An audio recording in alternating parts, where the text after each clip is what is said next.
That's such a difficult question. I've thought about this a lot, and as in looking over that, I want to just say um, sometimes it's not even a historical work in the sense of an academic book, but maybe a memoir piece like Catherine Lumpkin's The Making of a Southerner, which I think has been very useful to me in thinking about the lost cause and, what is it that makes a Southerner? Of course, she's a white Southerner. So on the flip side of that would be Mamie Garvin Fields and Karen Fields' book called Lemon Swamp and Other Places, which is covering the same ground and the same time frame, but allows you to get a sense of what does the lost cause look like to them, or what is Jim Crow, how is that affecting them. Lillian Smith's Killers of the Dream is a to me that has been really really useful in teaching and to understand that the way Jim Crow operates has a negative impact on all involved, white and black.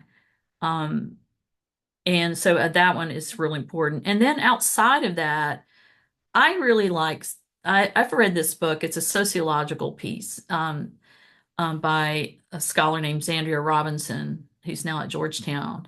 And she wrote this book called This Ain't Chicago. And what she's writing about is about individuals who did not migrate north to Chicago and and she's interviewing a lot of people, and they're saying that, this ain't Chicago. This is not the same place. And I found it useful in thinking about um, the Great Migration, but also the fact that so many people did not migrate. And I'm actually currently,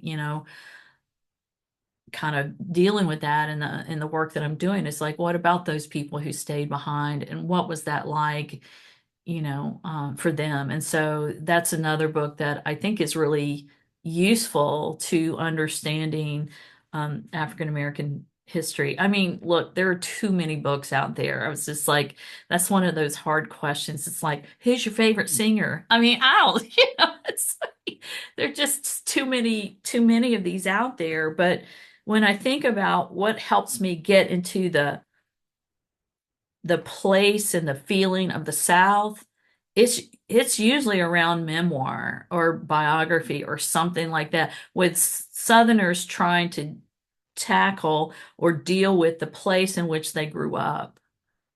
Somebody might say that about, Jimmy Carter's work, or and I'm blanking on this, but Melton McLaurin's memoir of growing up in a segregated um, town in North Carolina. He's from, and being honest about, about what that felt like, and the fact that, he actually was attracted to, black women in his town and things like that. So I guess it's a variety of things, but definitely memoir I think is really useful.